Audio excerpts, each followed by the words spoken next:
Well, hello, and welcome back to the Patristica YouTube channel. It's great to be back with you after our couple of weeks hiatus. Please forgive us for not uploading, but hopefully we'll be returning back to our weekly schedule now. We return to our deep dive into 1 Corinthians, beginning now with chapters 13 and 14. As always, please do go back and watch the rest of the series. It's been absolutely illuminating so far. And also go and subscribe to Mark's channel, Voices and Decay, link down in the description. But as always, Marcus, straight over to you. Take it into 1 Corinthians. Yeah, thanks very much for joining us again on this session, the deep dive, as Jack was telling it. And hopefully we get through 2 chapters today, so we're making progress. Let alone because those 2 chapters belong to each other. I think they form some kind of an entity, as you will quickly see. Now for chapter 13, we have a bit of a problem with kinds of attestation, as we only know from what Tertullian and other witnesses tell us that chapter 13 has been present in the pre-canonical and the Marcionite version. However, we know very little about detailed verses in this chapter. So we had to rely on Mark and Lance and Jack on doing the statistical research and to see what kind of verses might or might not be in this chapter. So with all cautiousness, we suggest that the following text is there. And as always, I'm reading first chapters 13 and 14 according to the Marcionite version, then explain a bit what we have discovered from this type of a version, and then see what the canonical redactors have done with it. If in the languages of humans and of angels I speak, but I do not have love, I've become echoing copper or wailing cymbal. Even if I have prophecy and know all mysteries and all knowledge, and if I give over my body so that I'm burned, but I do not have love, I'm profited nothing. Love suffers. What do we have? Love suffers, shows kindness, does not envy. We need a bit of more text. Does not rejoice over injustice, keeps faith in all things, hopes all things, endures all things. But whether prophecies, whether speaking in tongues, whether knowledge, they will be abolished. For we know partly, and we prophesy partly. For now we see as through a mirror in enigma, but at that time face to face. Now I know partly, but at that time I will recognize, even as I was recognized. But now there remains these 3 things: faith, hope, love. But greatest of these is love. Pursue love, but be rivalrous for spiritual things, but more that you may prophesy.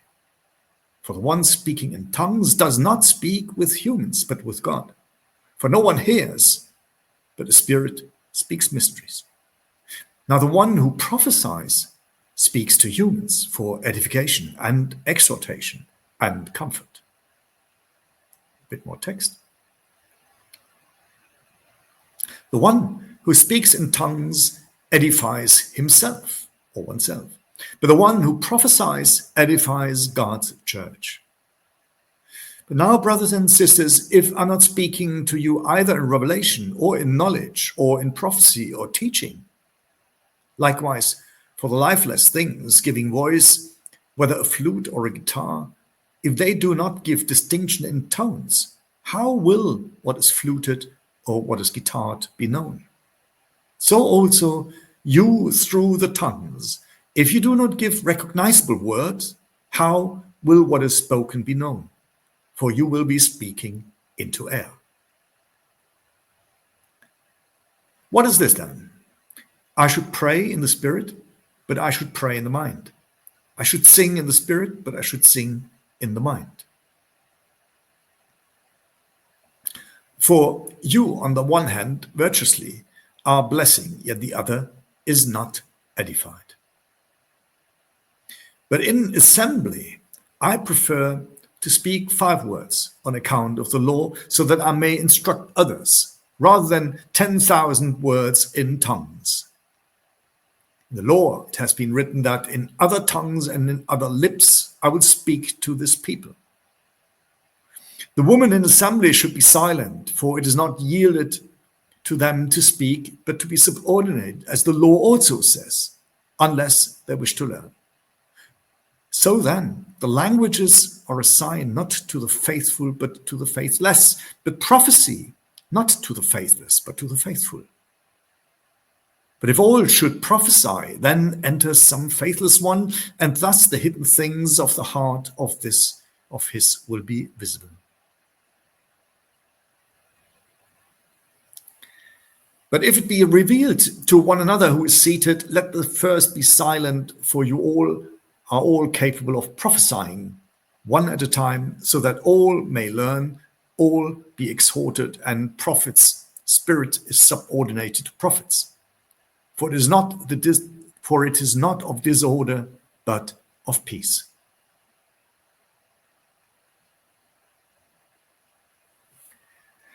So far, chapter 13 and 14. So what have we just learned?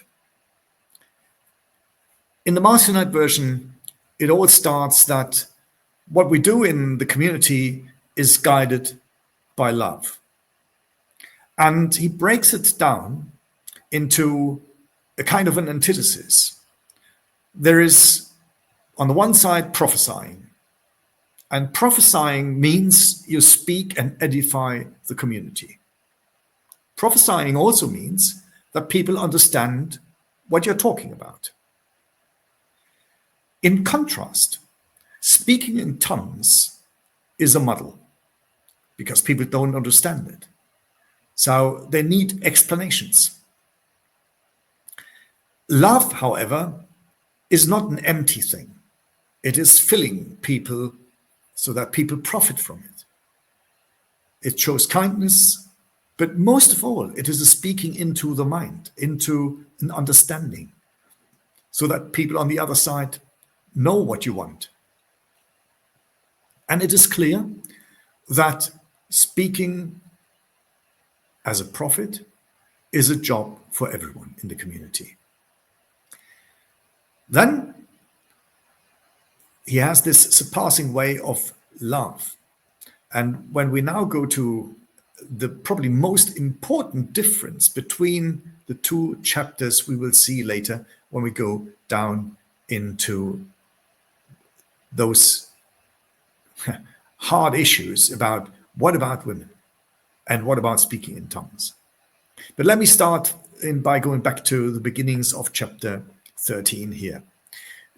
So if the reconstruction, which is a bit of a hypothetical one here, if that's correct, you can see that the canonical version is again emphasizing, enhancing, strengthening the text in a way. So I have all faith so as to displace mountains, but I do not have love, I'm nothing. This is a bit of an exaggeration compared to the pre-canonical text, but in principle, it's just underlying what has been said before. A bit further down,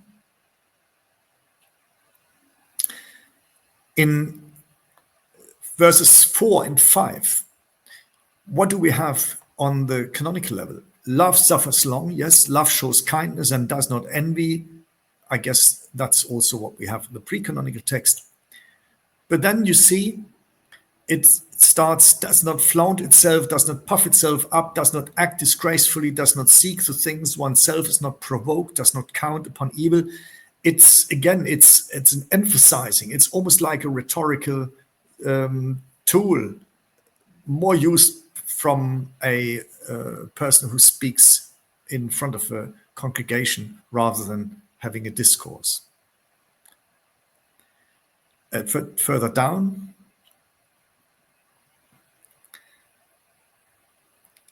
then we have, but whether prophecies or whether speaking in tongues, whether knowledge all that will be abolished, which is a restriction, if you like, to say anything, even if it's prophecy, let alone if it is tongues and knowledge. It is not lasting forever. What's lasting forever, as we will see, is just three things, and out of which love is the most important one. The canonical redactors then add, but when the complete comes, then partly will be abolished. Okay, that's just what we've heard. It's more a summary of what we've seen on the pre-canonical level, and a bit further down. And here you see we have a switch. So far we only have a discursive discussion of love. But the canonical redactors, and that happens quite often, as we have seen before, switches into personal mode, so that now Paul speaks of himself. And he speaks of himself in a diminishing form. When I was an infant, I was speaking like an infant. I was thinking like an infant. I was reasoning like an infant. And when I have become a man, I've abolished the ways of the infant. It's a kind of a biographizing of a text, which we have seen a number of times, but only on the canonical level. For now we see through a mirror in an enigma, and you see we have this change again. Although maybe now I know partly, but at that time I will recognize, because it's not attested, might also have been in a more discursive way. So that what we have in 1312 might have read a bit differently in the pre-canonical version. But as we don't have the text and no witnesses, we don't know. So we then, like here, we just leave it in there because we have no firm reason here to change a text, but we don't put it into bold or not in underlining to state that here we have no stylistic, or no, let's put it that way. We have no semantic reasons for changing the text, although the style might not be the style of the pre-canonical version. Yeah, let's move a bit further.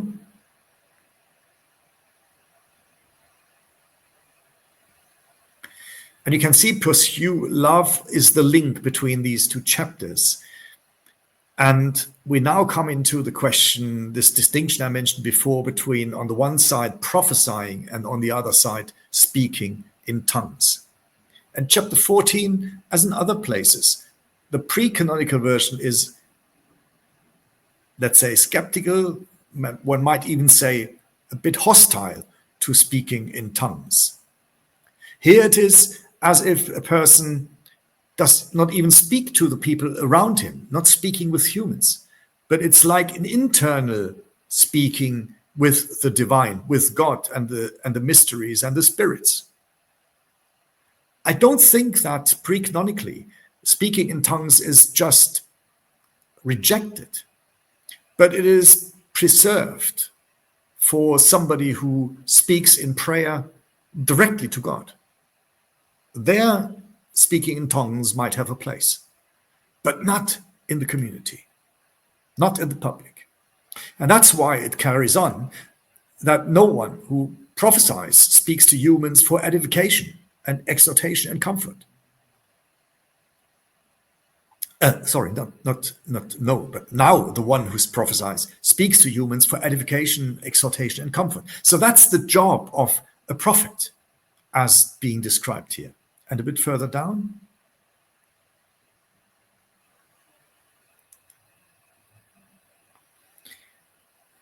and you can see the difference. The one who speaks in tongues edifies oneself, which is not a bad thing, but it is not something for the community, because the one who prophesies edifies God's church. And you can see the difference between the two. In the canonical version, that is, however, harmonized. There we read, not just in this place, but also in other places, that, and Paul here switches, the canonical Paul here switches back to the I form. Now, I wish all of you to speak in language, in tongues. And you can see the break in the logic. So far we have heard that people shouldn't speak in tongues unless they speak to themselves or to the divine, but not in the public. In the public, they should prophesy. But here Paul continues and says, now I wish all of you to speak in tongues. And you can see those types of breaks show us where a reductor comes in with a different terminology or a different ideology, if you like. But more that you may prophesy. You see, now the relation is, yes, we harmonize it by giving a bit more place to prophesying, but still we maintain speaking in tongues. Greater is the one who prophesies than one who speaks in tongues. And then comes a casual thing, how to deal with speaking in tongues. That's allowed. Even in the assembly, it is allowed now on the canonical level, if one translates what the tongues are. Although pre-canonically it was said, speaking in tongues is nonsense because nobody understands it. But here, there are translators. And if translators are used in the community, you might also speak in tongues. And you see this casualistic way of the canonical reductors to deal with some of the problematic issues which apparently the Vorlage had in front of them. And even Paul now asserts, but now, brothers, if I come to you speaking in tongues, what shall I profit you? So Paul makes himself not just the prophet, he endorses speaking in tongues by making himself somebody who speaks in tongues, which in a way is a bit nonsensical because in all his letters he never speaks in tongues. He always prophesies. Yeah? I mean, it's always understandable what he says, even not always, most of the time on the canonical level. I'm not speaking to you either in revelation or in knowledge or in prophecy or teaching. Yes, people would answer. Yeah, so it's no speaking in tongues. And you can see the tension, even the breaks in the logic again, if you compare the canonical version. Yeah, now it gets more and more interesting for us. Likewise, he brings a few examples why he thinks prophesying is okay, speaking in tongues for the community is wrong. Because he says it is like a flute or a guitar. If you have no distinction in tones, so if you don't understand the harmony, what kind of a music is that? So speaking in tongues doesn't make sense. So also you, through the tongues, if you do not have recognizable words, so if it's just blah, blah, blah, or whatever the spirit might get into your heads, right? This is nothing for the community. For you will be speaking just into the air. It's unrecognizable. It's like a flute or a guitar which has no harmonies or is out of tune. The canonical reductors come back to the harmonizing tendency. They say, oh, well, even if it's not the right sound, but there are many families of voices, perchance in the cosmic order, and none is voiceless. So suddenly even the people who speak in tongues who are disharmonious get a place in the community. I therefore, he says, I do not know the power of the voice. I will be the one speaking a barbarian. And a bit further text.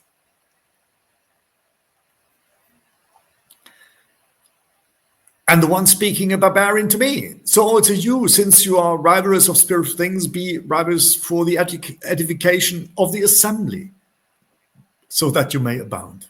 And you can see here, again, the canonical reductors make place for speaking different languages, different tongues. and they are not critical of it.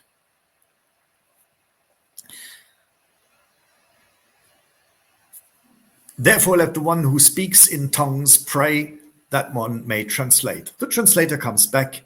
It's just a matter of making things happening. Then, therefore, let one speaks in tongues pray that it might be translated, and I should pray in a language my spirit is praying, but my mind is fruitless. Then we have a parallel text in both passages, and a bit further down.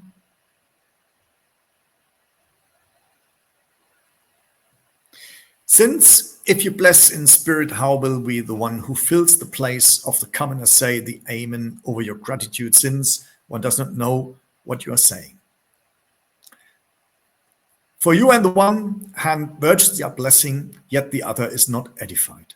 So here, again, when you come to verses which are pre-canonically potentially present, we have the antithesis. Still the antithesis. So the distinction between, on the one side, speaking in tongues, which doesn't edify, and the speaking of prophetic voices or prophetism, which edifies the community. Carry on. I show gratitude to the gods, says the redactor, more than all of you, I speak in tongues. And again, you see, it's now the third time that on the canonical level, Paul makes him a speaker in tongues. Although the redaction has admitted that speaking in tongues is less than speaking as a prophet, still it tries to make a case, a strong case, that speaking in tongues is being maintained. The condition is it's being translated. Whereas in the pre-canonical text, there's a clear distinction. Yes, you might speak in tongues, but that's speaking to yourself. Speaking in the public, in the community, is at best speaking as a prophet, that you be understood and you might even be criticized. And now come, interestingly, the following text. But in assembly, I prefer to speak 5 words with my mind so that I may instruct others than 10,000 words in a language or in tongues. And you can see we have here 2 verses which are coming at this stage, which is verses 34 and 35, which are not in the place where we have them in the canonical text. Now these 2 verses, 34 and 35, if you just could go a bit up, that we also see 35. Yeah, these 2 verses, 34 and 35, have a history. We have about 70 monographs so far being, books being written on these 2 verses. Almost all of them saying that these 2 verses have not belonged originally to the letter of 1 Corinthians. And why do they say that? The main reason is twofold. First of all, in chapter 11, Paul has said, both Pauls, pre-canonically and canonically, Paul says, women prophesy. So how can it be that here it is said women in the assembly should be silent? So there's a stark contradiction. The second reason why people have suggested, and that's the standard in scholarship, that these 2 verses are a later interpolation, as people say, is because in the manuscripts, these 2 verses do not always appear in this place here. They do appear in 2 different places. Another place is at the end of chapter 14, not as verse 34 and 35, but after verse 40. And the third place, as I said, two other places, and the third place is where Tertullian knows them to be. And this is exactly here after verse 21. Now, none of those 70 books which I've mentioned, and none of the hundreds of articles that have been written on these two verses have ever looked into the comments of Tertullian and try to make sense what Tertullian is making in his commentary on Marcion's text. What does Tertullian say?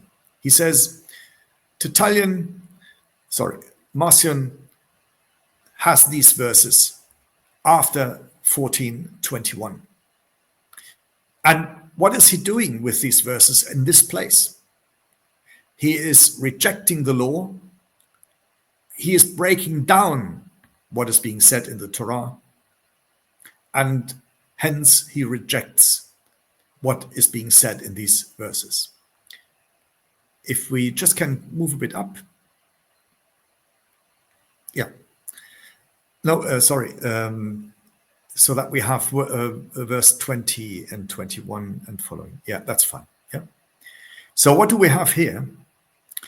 In the text which he gives, he has, as I explained before, he has made the distinction between, on the one side, by rejecting speaking in tongues in the community, and rather endorses prophesying. And then he brings two verses from the law. And he said, that's why I needed the text before, sorry. Yeah, 19 it was, yeah. He said, in the assembly, I prefer to speak 5 words on account of the law so that I may instruct others rather than 10,000 words in tongues. So he uses now the law to make his point. And what is this point? He says, in the law, it has been written that in other tongues and in other lips, I will speak to this people. And Tertullian makes it quite clear, Marcion is giving this verse to show that God, this stupid demiurge, this creator of this nonsensical world, yeah, he himself is non-understandable. He speaks in tongues and in other lips to the people. Hence, it's no surprise people don't understand him. So the law admits itself that God, who shouldn't speak in the public in tongues, does speak in tongues.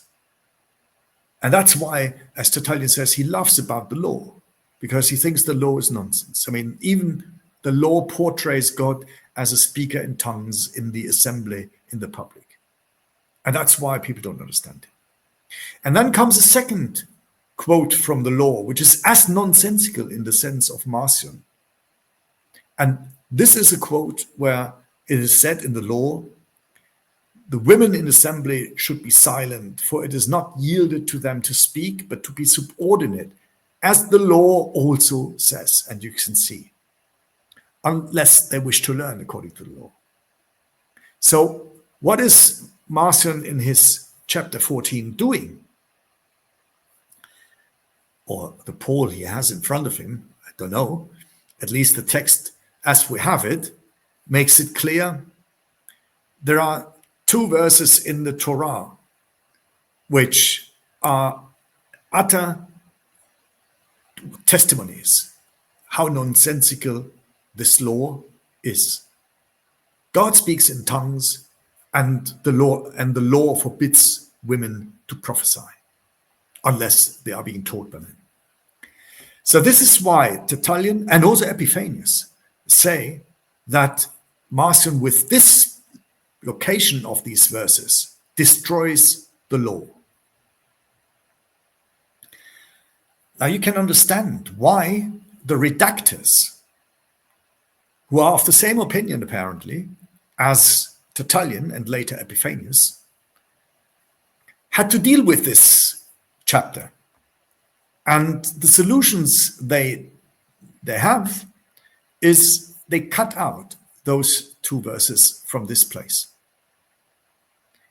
And now we need to move down where they integrated these two verses.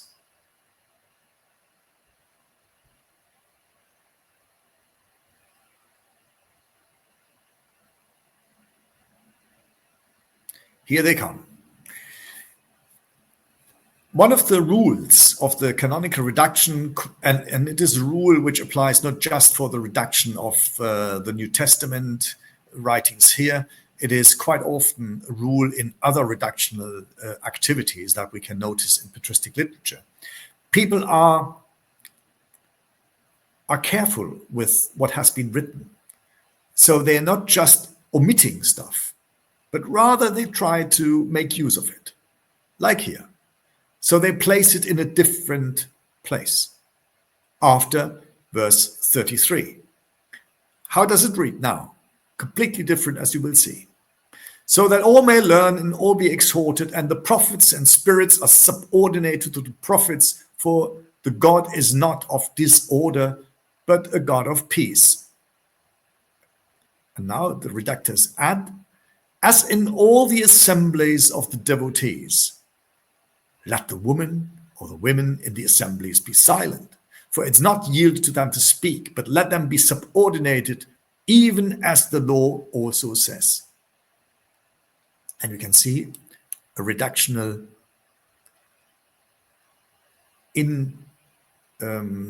incapacity, probably a slip, where we can see that this is a displacement of the verse. Because how on earth can you rectify as the law also says? There was no quote from the law before. The also only makes sense because 34, the verse now, had, as we have seen in 22, after 21, a verse from the law before, a verse that God speaks in tongues. So the also made sense. But here, it doesn't make sense. It is a clear break in the literary logic. But what is more important, the verses 34 and 35 have now been introduced into a different framework. And this framework here tells us that it is no longer crazy what the law here says, but it is a portrait of what we have to do.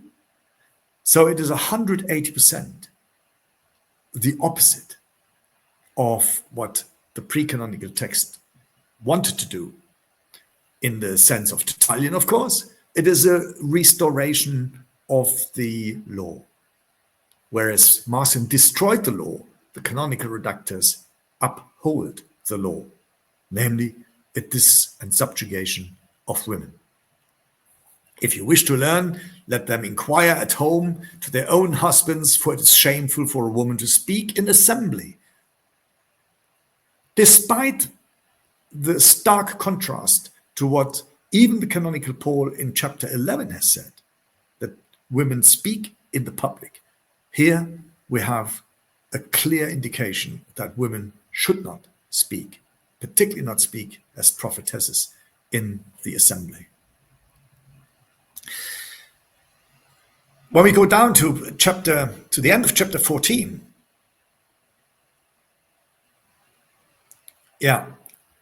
we have 5 of our 800 manuscripts. I've spoken about the manuscript evidence of these letters of Paul before.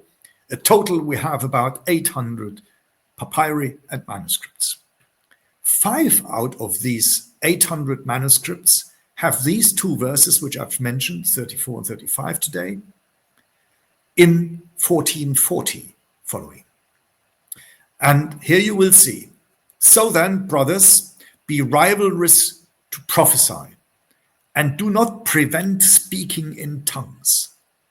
So we have again the canonical endorsement of tongues, whereas we have the criticism in the pre-canonical version. Here it's for the 4th time now that the canonical redactors say, no, prophesying is important, yes, no doubt, it's probably even better, but one should not prevent people speaking in tongues. And what wonders? Why is that saying? I mean, who wanted to prevent people speaking in tongues? Well, we know the pre-canonical text. So here we have a direct reference of the canonical redactors to the pre-canonical text. It's not a competition, it's an overwriting of the pre-canonical text. A direct reference to the text that were before them. And after that, they say, but let all things happen decently and in order. So with translation, maybe that's okay. And if now come the text, as we have it in 34, 35, that women should subjugate to their husbands, that they should be silent in the community, you can see that content-wise, where we have the verses today in our New Testament, as 34 and 35, does not make a massive difference to these 5 manuscripts who have these 2 verses at the end of chapter 14. So what do we do with this evidence? I think we can show, not just with this place here, but we can see that these 5 manuscripts, and without surprise, it is always the same 5 manuscripts. It is these 5 manuscripts which are all having things in common. They all have these 2 verses at the end of chapter 14. They all are bilinguals. So these are 5 manuscripts who are not only having a Greek text, but at the same time, a Latin translation to their Greek texts. And they have another of other features which they have in common. For example, in this collection, it is still a 13-letter collection and not a 14-letter collection, because these manuscripts do not provide Hebrews. Hence, what I'm trying to see and say, and what we have discovered when we did the reconstruction, these 5 manuscripts are somehow between the pre-canonical text and later the canonical text. They show features which they share with the Marcionite version, and there are 2/3 on their way between the pre-canonical Marcionite text and our canonical text today. And we can see that in these 2 verses, 34, 35. So apparently, in the first canonical redaction, these 2 verses have been moved out of the place after 21 towards the end of the chapter 14. And this made already the big contrast, because now these 2 verses are no longer criticisms of the Torah, but they are criticisms of women.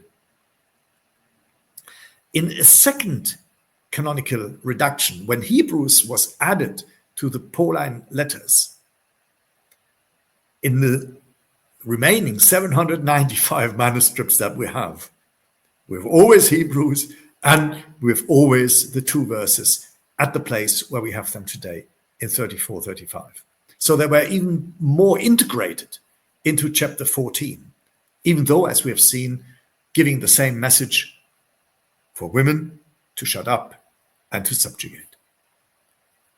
So far, I stop here.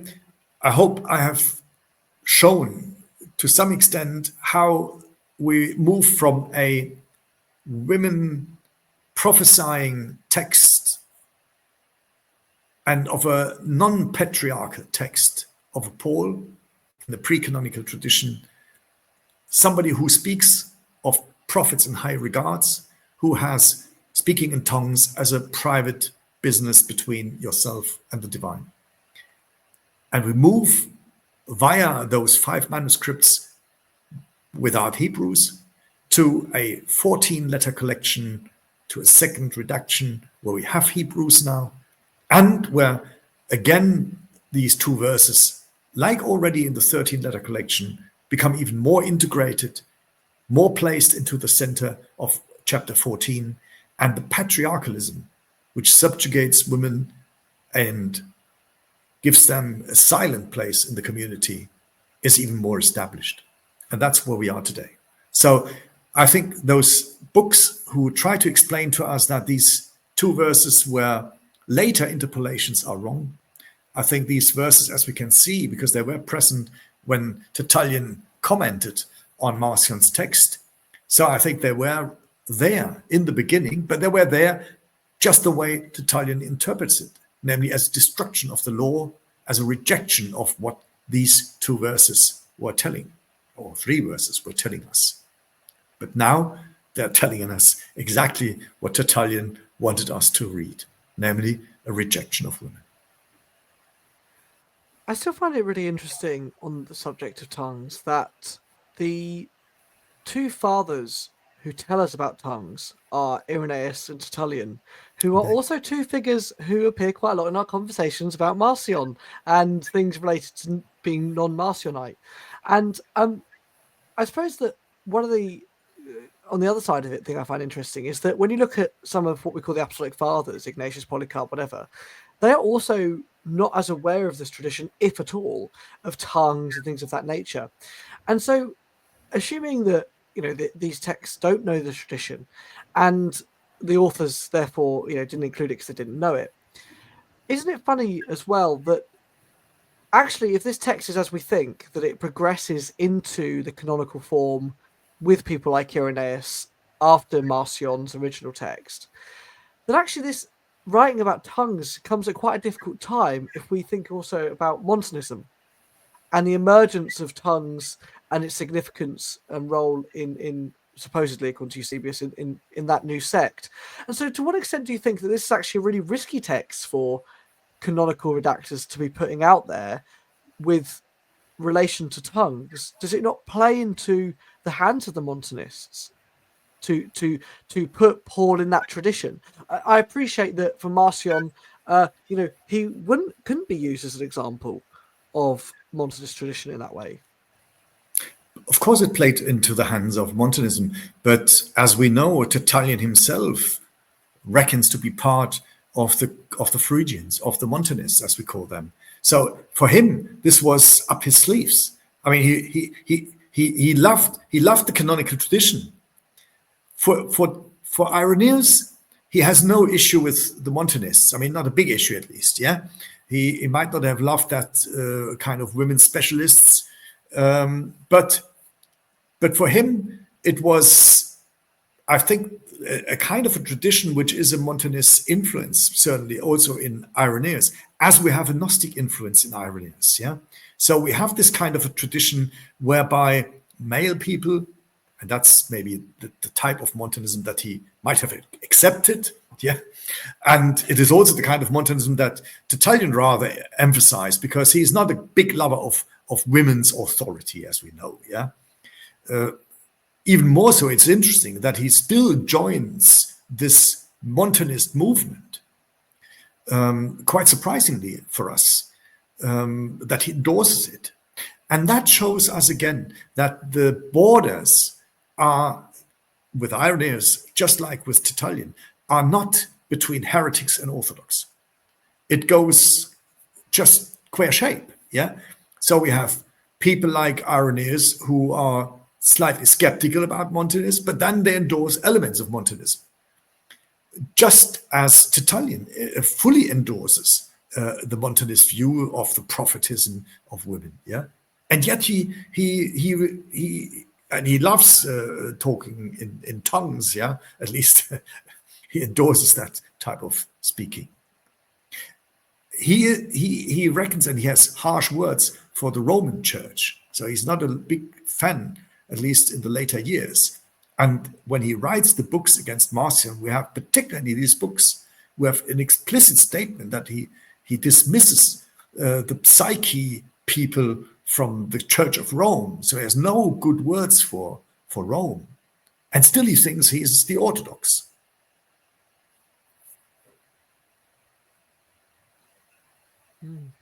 And also interesting as well that the tradition of tongues begins to go away as well. We get Origen writing that this was a tongues was for an apostolic time, not for now, and so on later as well with people like Cyril, etc. Do you also think that later sources would have found an issue with this. They read Paul, he's canonical Paul, and he's telling them, you have to prophesy. They're speaking in tongues, going on and on and on. Do you think they get to it and say, well, this is a problem? I mean, we're not doing this down in Alexandria. We're not getting these words. This isn't coming out in the same way that Acts is depicting. And so do you think that they try then to place it as a past tense event exclusively, rather than try and work it out pastorally for their period? Yeah, I think they do, particularly because it has become part of Paul, and Paul himself, the canonical Paul, makes himself a speaker in tongues. That kind of a tradition never disappears in church history, but it becomes, as with all, let's say, mystical traditions, always a threat to the institution.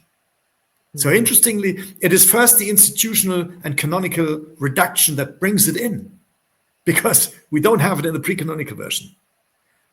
And later, it becomes like a Trojan horse for the institution, because for hundreds of years, it is always these passages where people refer to when they start speaking in tongues. And the evangelical movement, I mean, look, it's so powerful today, and they have very good canonical grounds for it.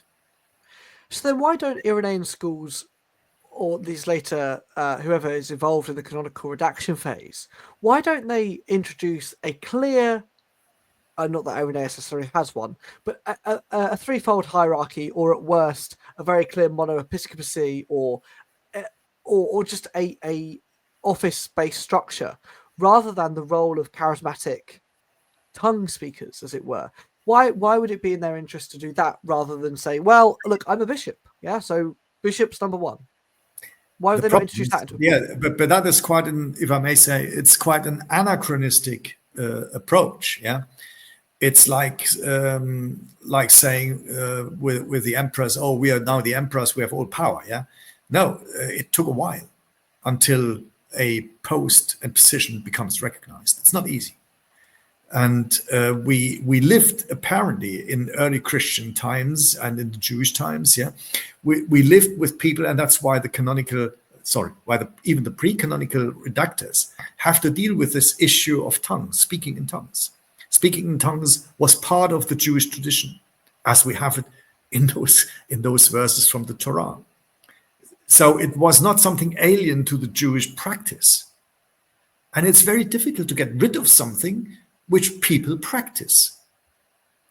And people did practice. So all you can do to contain somehow what people do. I mean, you can do it like the pre-canonical people who say, no, you can do it privately. Don't practice speaking in tongues in the community. It doesn't build up. It's nonsensical. It just doesn't help. This is a clear-cut way of doing it. But you can see the canonical reductors have watered it down.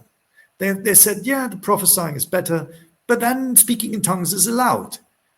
It needs to be in order somehow. It is so typical for how people try to deal with it.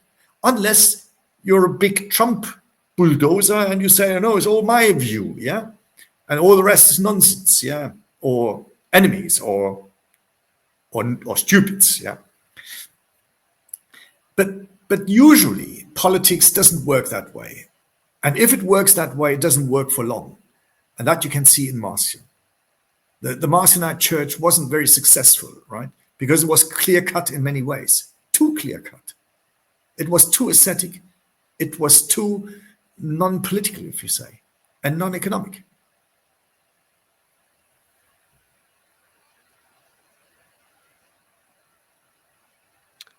Yes, I think that is true on the tongues front, but I do still find it interesting, because I think that there is at least a notion of episcopacy in the late 2nd century. Again, I'm not claiming an anachronistic version like we would have today of an archbishop or even an auxiliary, but I do think there is a distinction between these bishops or overseers and then the lay faithful. And even if there's a clear threefold distinction like we might anachronistically apply, I do find it strange that they don't make at least any effort to mention bishops particularly apart from they in do. No, beginning they do. I Philippians. mean, Irenaeus starts doing it. I mean, he's But trying to endorse in it. the canonical text, I mean, to put it into canonical text of Yeah, it Paul, is even there. I mean, you only have in it in Philippians. Philippians. Yeah, you have Yeah, but bishops only there. and deacons, at least in one place. Yeah, so there is an attempt to put it into it. Yeah, but then don't forget in 1 Clement 44 and 42, where we have the mention of bishops and deacons also. There, the reason that is given is because it is already present, as they say, in the prophets. In the prophets, yeah. Yeah. So there was no scriptural reference. There was no established tradition for bishops and deacons. It is a novelty.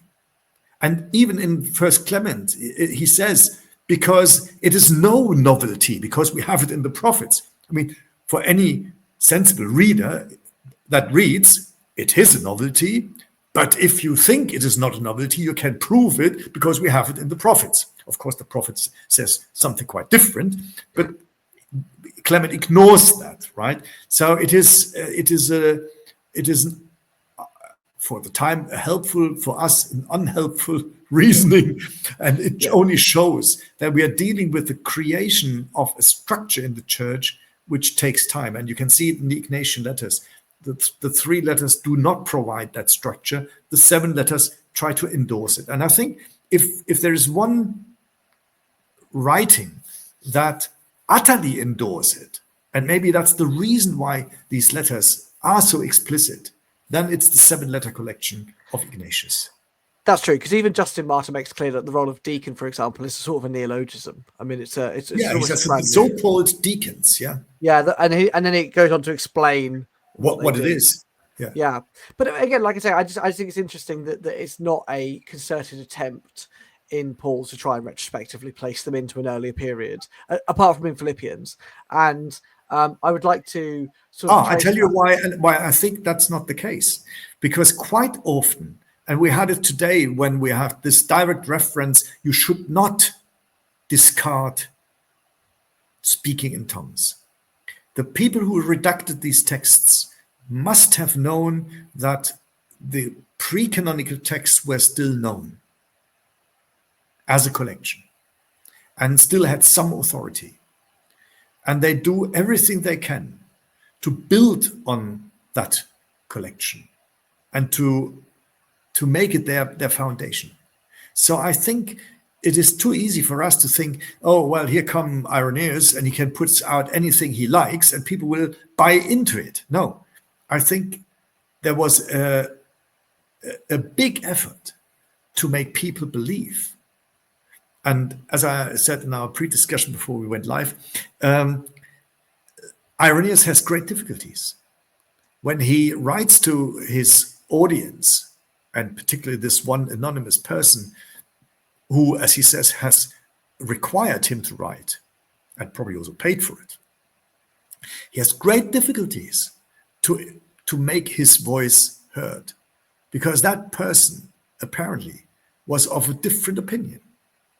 And Irenaeus is critical of him and says, oh, well, if you read what I'm sending you, then you do no longer lead people into the abyss of the sea and drown them there. Which means the people he writes to are not of his opinion. They are of the opinion of the Gnostics, of Marcion, maybe the Montanists, yeah? So it is not an easy job, I think, for the people in the 2nd century to establish slowly what today we take for granted. I had some thoughts and questions about the intertextuality here, about the law quotes. It mentions that, that the speaking in other languages is from the law, but when we look that up, it's from Isaiah. It's a paraphrase from Isaiah 28:11. So not from the Torah. And then the bit about women should not speak, it mentions that coming from the law as well. But what is the inspiration for that? Is there a prior text? And the thing that comes closest, it seems to me, is Numbers, 12, I believe, where Miriam criticizes Moses, and then God plagues her with leprosy. And it's a because Miriam criticized Moses being married to a Cushite woman. So Miriam is in a sense rebuked by God for trying to act on par with Moses, Mosaic authority.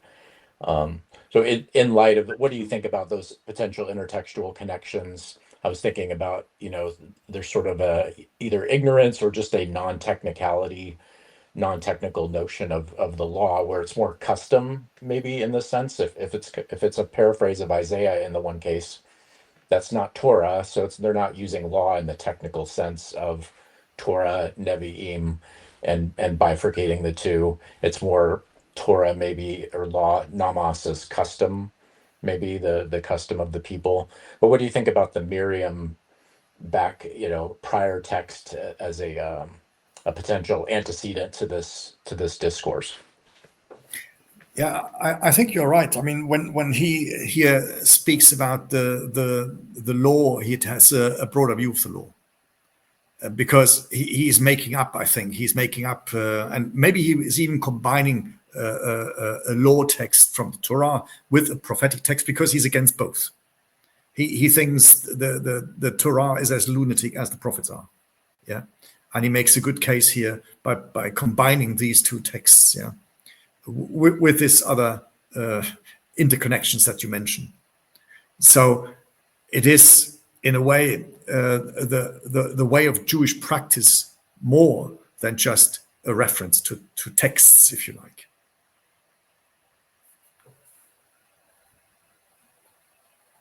And do you think the Miriam and Moses story in Numbers 12 is behind the scenes of the discourse in some way? Yeah, could be. Yeah. I keep thinking about Paul and Thecla as well as Yeah, of course. parallel stories with this, and could the Marcionite text be mapped onto the relationship between Paul and Thecla in the early Absolutely. Look, narratives? I'm sure of that, because Thecla is one of the targets of Tertullian, just as Marcion is. And the right against this author, who puts together, he says it's a presbyter, yeah, who puts together a text to have a Paul endorsing a woman baptizing. That's horrific for Tertullian. And it's like here, it's the canonical views, yeah, who are then transported. I mean, these are Tertullian's views, and it is Irenaeus' views, which we recognize in the canonical tradition. And they reject Montanist writings, and they reject these writings like the Acts of Paul. No, I think absolutely. I mean, this is the discourse behind. But then, as I said before, we shouldn't be too rigorous, because then Tertullian is Montanist himself, right? So this is quite an interesting thing. So we're in the 2nd century. Yeah, it's not yet everything is clear. So Thecla as a woman still has authority in some ways. Becoming a man, becoming a male, in some ways gives her greater authority. But she does speak, but she's also a student, and it feels like that role for women is carved out in the Marcionite text, where women can speak as long as they're in a student role with a male patron like Paul. Well, indeed, yeah. So as we have said before, I mean, the Marcionite text is not a non-patriarchal text. I mean, these texts are all patriarchal, but we have it in a lesser form and in a startling, sharp form. And the sharpening of male and chauvinism and so forth comes with the canonical tradition, and also comes with Tertullian and people like Irenaeus. That's definitely clear. And then we have lesser forms of patriarchalism, which we have in some of the martyrdom acts, where also women play a big role. But then they are portrayed in a chauvinist way that you wouldn't have children to read. I mean, it's terrible. Even if women have a role, but what a terrible role that is, yeah? And so forth. Just another kind of random thought that came to mind. Well, there are a couple. One was the gospelizing of Paul. We saw it earlier in chapter 13 with the moving mountains. That obviously reminiscent of a Matthean statement. So we see the gospels sort of interwoven into canonical Paul again. But I was also noting the difference between the terminology and the word barbarian. I think you've noted this in the concordance that the word barbarian, barbaros, only occurs in the canonical text, not in the Marcionite text. So there's this negotiation about Greek Hellenistic versus barbarian, or civilized versus non-civilized cultures, and the canonical text sort of reifies it. It instantiates that sort of division of civilization, where the Marcionite text is just not concerned about maintaining that strong contrast between the foreigners and the civilized people. I agree. There we go. Well, thank you very much, everyone, for joining us for the last hour, looking at chapters 13 and 14. I think they were almost as interesting as the last one. Please do join us again for the next episode as we continue our deep dive into 1 Corinthians. And again, a reminder to check out Mark's channel and also our Patreons, both Mark's and mine, down in the description. Until next time, see you soon. Bye-bye.